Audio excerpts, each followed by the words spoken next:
All right. So, did you happen to see MGK dissed Jack Harlow? Oh, I didn't even know what he dissed Jack Harlow. Why? Yeah, I was confused too. Then everybody's like, "Oh, it's because there's a lot of MGK stands out there. It's ridiculous. You guys got to stop. I'm sorry, but it's not. It's unbecoming." Yeah. Once you pick a fight with Eminem, you just become everybody's enemy. And I'm not picking on MGK. It's just like when it comes to like rapping, stop. He's not really a rapper, guys. He's an entertainer. That's he's just a he's a modern age version of Kid Rock. yeah. It's just call a spade a spade. You know, and we all be If happy. you want a good white rapper, Yellow Wolf. So much better. Oh, great. But no, the reason why he dissed him, what everybody is saying, we're like, no, he had a reason to diss him. Jack Harlow dissed him. And people are like, what are you talking about? He was like, when he said he was the best white rapper out right now. Like, well, he's relevant. So Yeah. wrong. Yeah. No, Yeah, like like Eminem's better than him, but he still raps, but he's not relevant. And Eminem doesn't care.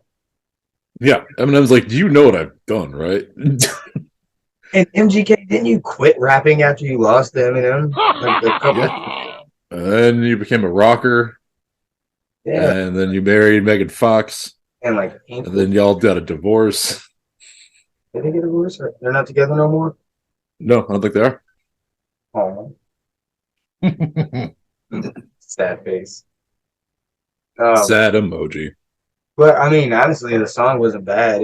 The lyrics kind of didn't make any sense at times. It kind of seemed like he was just saying things, but Yeah.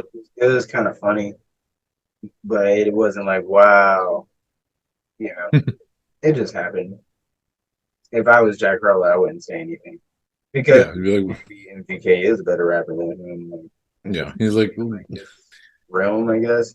But also Jack Harlow is like, I'm about to be in White Man Can't Jump, and that movie looks fucking dope. it's like, I mean, why do you even care? Yeah. Like y'all aren't in the same league. Stop it. You're two different games. You're two different games. And honestly, after seeing the preview, I'm a little It interested. looks good. I'm a little interested. I'm not gonna lie, just a little bit. I'm gonna watch it, especially if it comes straight to Hulu. Definitely gonna watch it then. Yeah, because I can sit on my couch and watch this. Yeah, I'll do that. Yeah, screw it. Why not? I've watched worse, probably. Oh yeah, 100%. Ben Definitely. Affleck's Daredevil, so bad. Yeah, That immediately comes to mind. multiple times. Like, what is wrong? Uh, Not having cable sucks sometimes. that's true. That's true. Oh man. All right, moving on. Micah Parsons. This guy always finds a way to be relevant. It's so funny. But I mean, let's go ahead and roll out the red carpet. Come on, Micah, let's go. You want to be an Eagle, right? Let's do it. I will gladly accept you. Arms. Like, yes. Yes. Because clearly he wants to be in Philly. He's from Philly and he hates the Eagles, Yep. but he loves the Sixers and everything else. Hmm. Yeah, Michael, let's just rip the band-aid off. Dallas, Dallas isn't fun. Just come on over. Come on over. Be a vital piece of this organization. Right. And yeah, I mean that I think that Philly defense would only benefit from having him because I mean he's one of the better players out there right now. Yeah, He just talks a lot. yeah, I mean, he'd get like insanely annoying. But yeah, any defense would benefit from having Michael Parsons. He's I mean his game is like undeniable. Yeah, and I mean with the addition of what's his name that y'all picked up in the draft from Georgia? Um, Carter, yeah, Jalen Carter. it's only going to get better. Well, actually, I think he's in some trouble, so maybe he Is he? won't be a factor on the team. I think it's just like a bunch of past stuff is coming up, and I also think he was involved in like a gun violence thing. Come on. Either way, I saw a couple stories that went out saying like, "Oh, he's like a bit of a liability," but we'll see. I don't understand it, man. With these kids, man, so many gun stories in the past year with these young kids and these athletes. It's a lot of them from good homes. No excuse. Just trying to be. Yeah, right. It's like one of those things.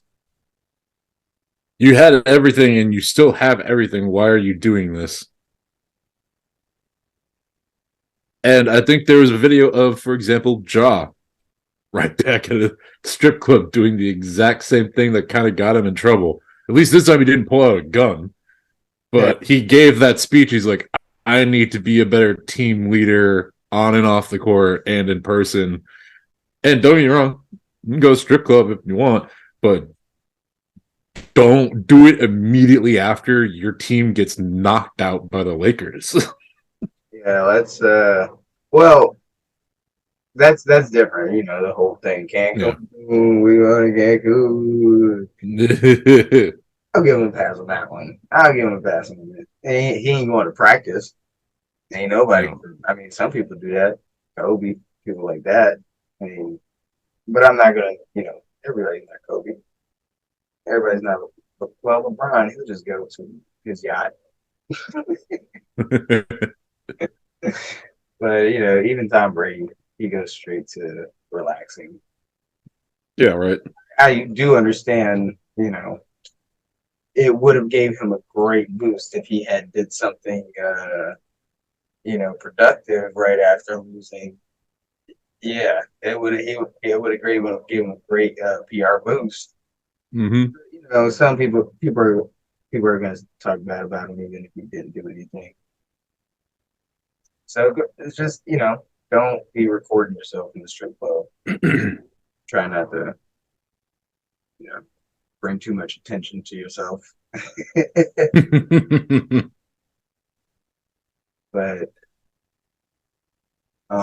before we get into this playoff stuff, we got a lot to talk about. A lot has happened. We wanted to get consistent, couple days a week, shows of playoff, stuff for you guys. But we haven't had time.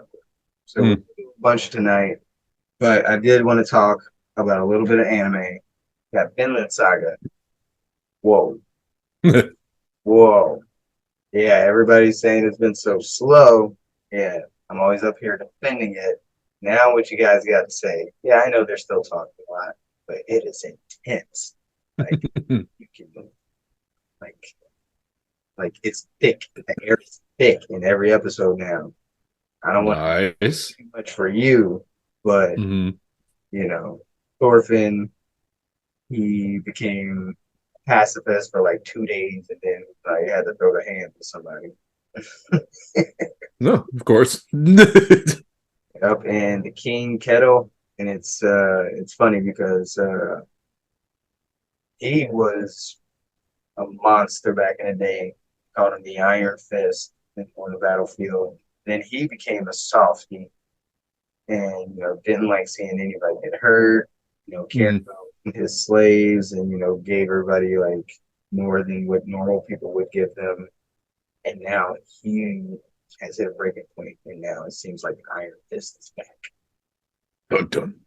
Yeah, yeah, it's insane. Get into Vinland Saga if you haven't been into it. Get back into it. Gave up on it because Yeah, that first season was really good. yeah, and that's the thing. Like, I understand it's like a shock when you go from the first season to this, but like, you uncultured swine. who just need action at every moment. Just go watch different anime. Watch like 10 animes at one time. Monday I watch Yeah, the three that come out. On Wednesday I watch the three that come out. They're just 20 minutes. And right. what are you complaining for? You watch more or less the same thing on HBO when it's live action, but this is better. So much talking in live action TV shows. But Yeah, for example, Game of Thrones. I love that series, but it is 80% talking. but that's the good part because there's a lot of Yep. fan stuff. I mean, Battle of the Bastards let everybody down, but we won't focus on that. But we still have the Red Wedding. Mm-hmm. Dear to all of our hearts. Yeah, near and dear. Yeah, Sure. near and dear. But also, I wanted to talk about Demon Slayer as well. Whoa, episode 5. Episode 5. Wow. I already saw people posting talking about, they had the animation sequence of the year. They do that a lot. They did that with My Hero this past season that just passed. But I mean, it was great. Hmm. And Tanjiro, he did the Sun Halo Dragon hit dance. It was beautiful.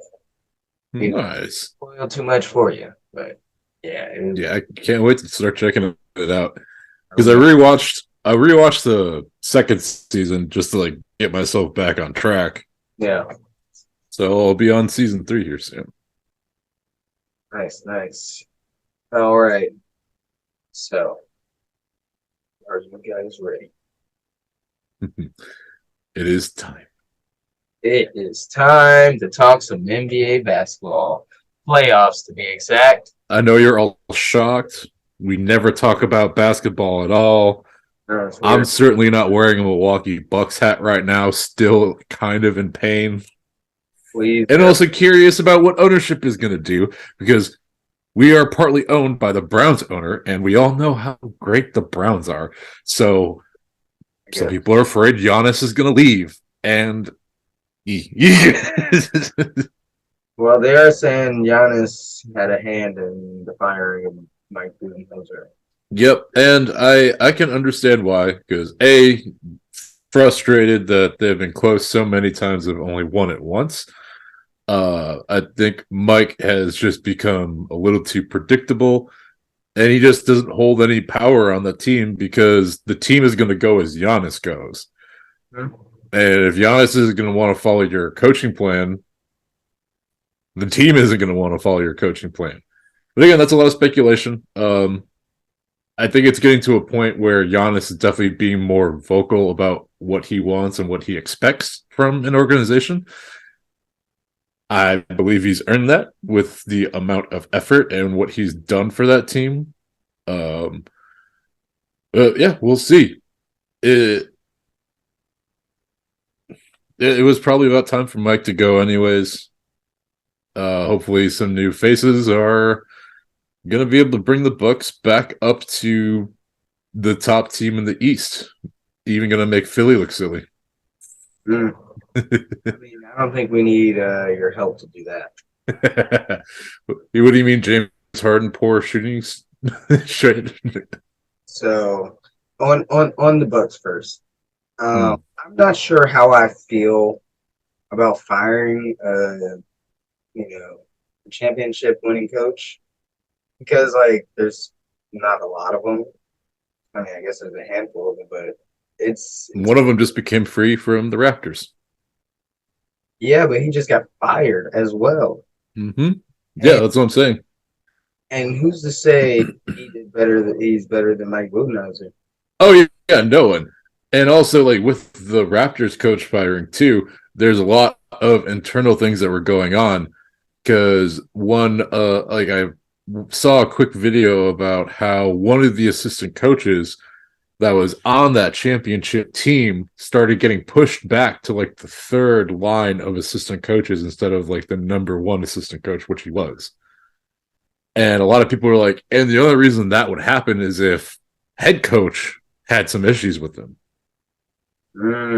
Some Game of Thrones. Mm-hmm. Thrones being played in the NBA Association amongst the staff. But I mean, that's just it's life.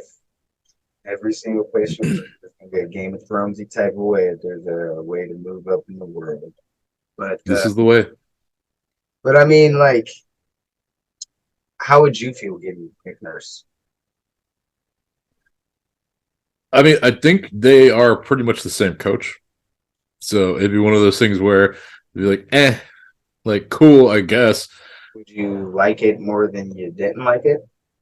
Like 49, I would say 50. I would say that I would probably like it like 60-40. You would like it. Because well, I not like a lot more. That's the best way to put this.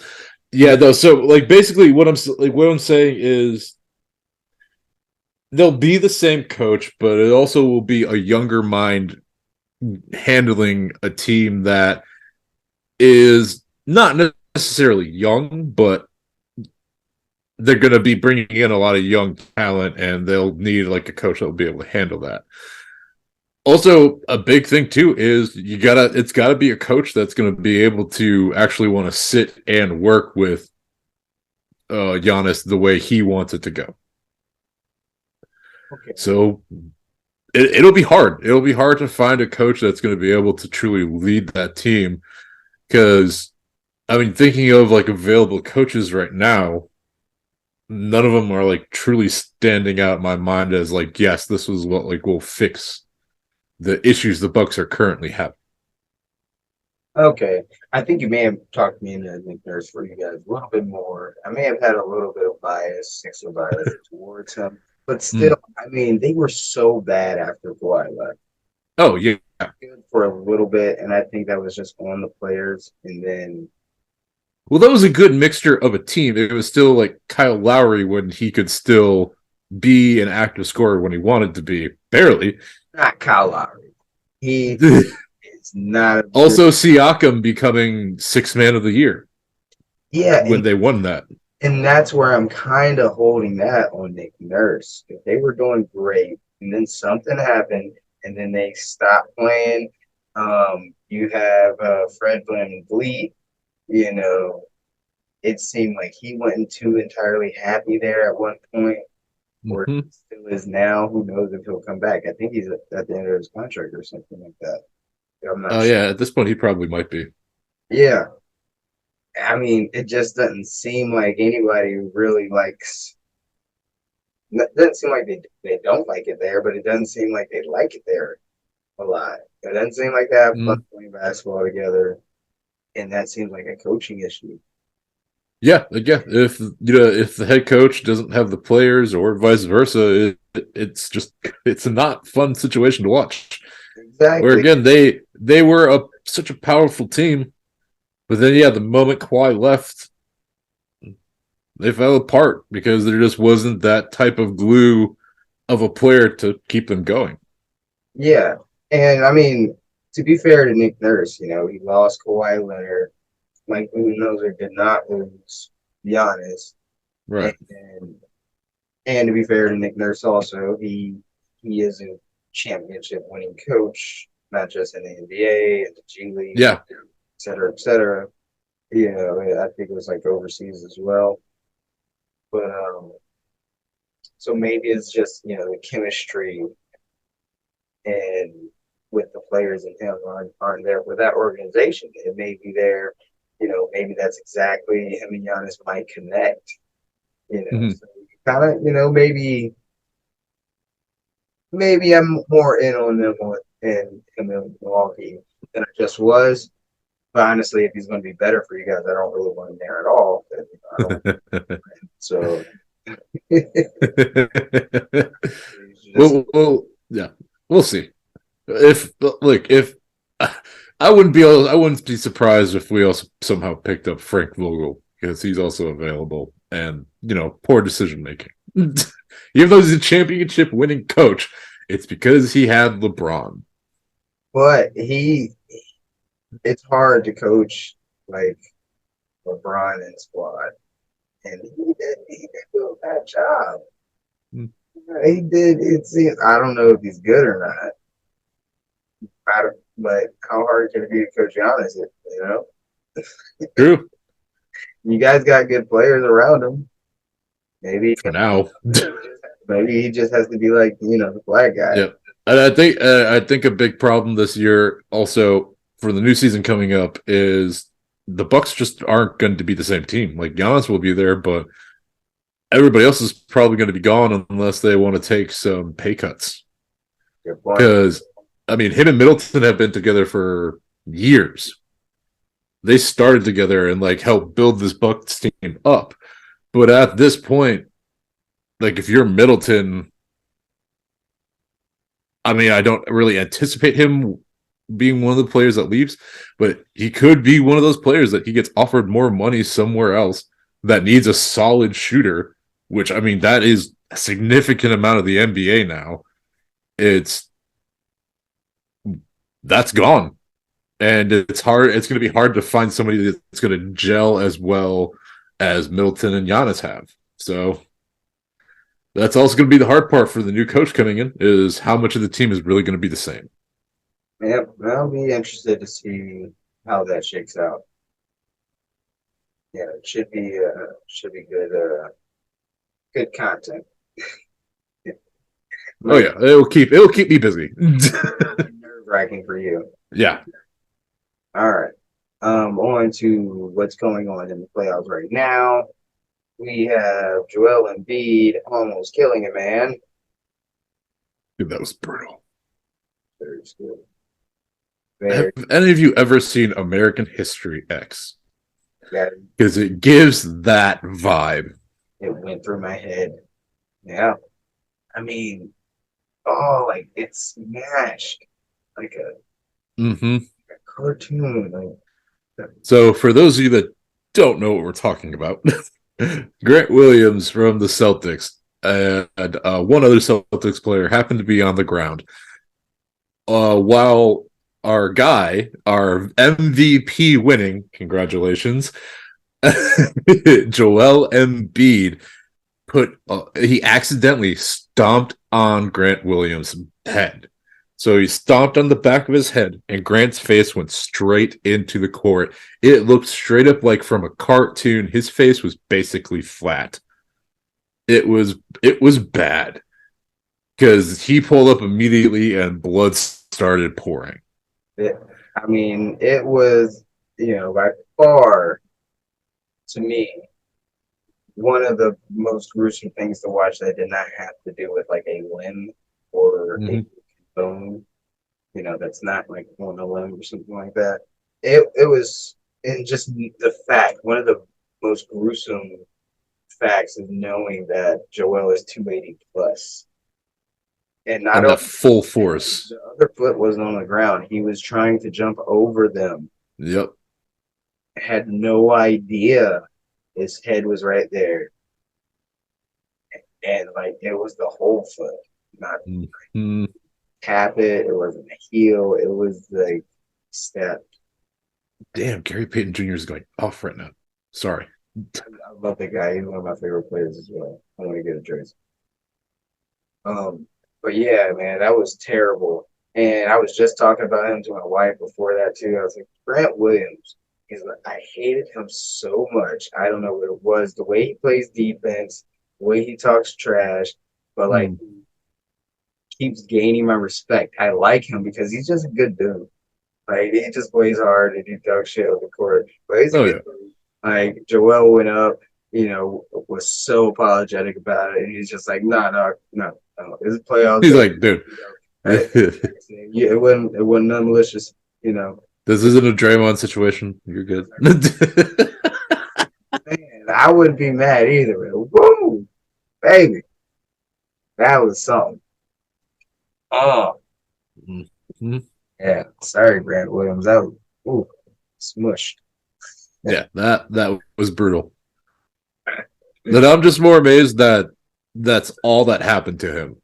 Like, I'm amazed he didn't have some form of like He was concussed. bone damage. I am convinced he was concussed. They should not. Oh, 100%. 280 plus, my guy. Yeah. Oh man, but on to the Sixers and the Celtics series since we're talking about that. Yeah, we can keep going with that. So playoffs has been one of the greatest I've seen in a while. It's been so entertaining, except for watching my Sixers.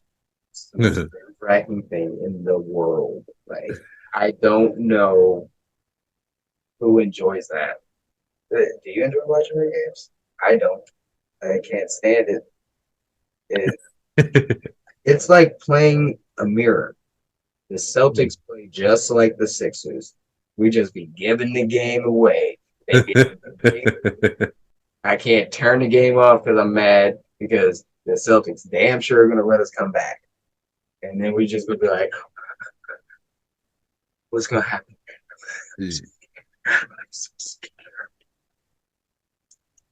Yup. Hey, I mean, we'll see. I think like James Harden off night had just a huge effect on the team. God damn, Anthony Davis is pissed. Well, that's the thing. It was first game. Yeah. We're nervous because it's the Celtics and we have a bad history with them. And then he goes off 45 and we win without Joel Embiid. It was an impressive victory. And then not just a bad night, he had a terrible night. He didn't want to touch the ball. He wanted to touch the ball. He did not want to shoot it. Like, I'm convinced, like, I don't want to make excuses or anything, but the way he was passing it away from like open layups is Ben Simmons-esque. So I was assuming we're gonna hear something about an injury or something, or an escapade of his the night before. Which would also be on brand for James Harden. They said he went to Vegas before the series, and I was like, well, that's not an excuse because he had 45 of the game one, so that's a wash. Yep. And then game two or game three, same thing. It was driving me insane, but you got the Celtics just letting us hang in there, just letting us come back, letting us go on a 15-0 run or whatever it is at a time. Because they're going to let us do it. I can't understand. I couldn't imagine being a Celtics fan also. You got Jason Tatum, Jaylen Brown, all these shooters. Like, having an off night for them has to be grueling as a fan. And yeah. Oh, yeah. There's a lot of swearing, and I never want to see this effing guy again. Get this bum out of here. Yeah. Boston fans are intense. They are a very passionate and crazy people. Yeah, I mean, Philly's the same way, except we don't care if we win. We just want to see you play hard. That's when we right. Like, we can tolerate losing. Oh, they know we can tolerate some losing. Damn, Curry just had the sickest mid-air behind the back pass. Whew, sorry. All that, but damn. It's the not playing hard and moving. That's where it gets us. So we pulled that game out because James Harden came out in game 3. Yep. And or in game 4 and had himself another 45-point night. So he's just playing with our emotions. And I love this guy again. And tomorrow I'm going to hate him. And then I love him if we win the series. So that's just how that's going to go. Then he'll probably end up with the Rockets again. Oh, by the way, Al Horford. Father time. I hate you. It's not because you're winning now. It's because you came to the Sixers that one year. You were the worst version of yourself ever. Your sister was talking shit online, saying all this crazy stuff and how mean we are. Look at the evidence. This man is playing like an all-star. He's shooting lights out. He comes to Philly. He can't shoot for shit. For shit. Who was the coach while he was there? I think that was Doc Rip. Yeah, it was definitely Doc Rivers. I think. Um, it doesn't matter. He doesn't. It was night and day. Just gonna stand outside of his house. Like he's had two coaches while with the Celtics since he's been back. Yep. No excuse. No excuse. He was sent as a spy, infiltrated, and he sabotaged Jair. I don't care what he says. That's what happened. Illuminati. He brought up on charges of espionage. So whatever. You guys can do with Whatever. That information. I'm moving on to the next series. Who's the best player in the playoffs? Best player in the playoffs. I mean, the funnest to watch, or the most fun to watch, is definitely LeBron. He's just been enjoyable. I don't. But I mean, Steph would have to be the best player in the playoffs. Nope. The best player in the playoffs is Devin Booker by a mile. Impressive. By a mile. Before last night, this man made 32 of his last 40 shots. That's consistency. Yeah. This man, people thought Jimmy Butler was the best player in the playoffs. He's the best player in the playoffs because he's done it multiple times. But this playoffs, it's Devin Booker. So his postseason stats. Let's see right here. We got Devin Booker in the first round against the Clippers. He had 26, 38, 45, 30, and 47. All while shooting 60% for the entire round. Yeah, that happened. That's impressive. Yeah, in this round, he has 27, 35, 47, and 36. Damn. All while shooting a 52%. And he's not just shooting, at the basket. This man's pulling up like Kobe. I called it. Everybody wanted to throw it in on him when he wasn't doing that great. He got his defense up, and now this man is better than Jason Tatum. I knew he would be better than Jason Tatum a lot quicker because Jason Tatum, he's hard headed. He still wants to take hard shots. Mm-hmm. And Devin Booker takes hard shots, but that's because he's getting double and has to take them in crunch time, and he makes them. But let's take a break real quick, and we'll be right back to finish off this playoff series. Yeah. Go get your drinks. Hurry up.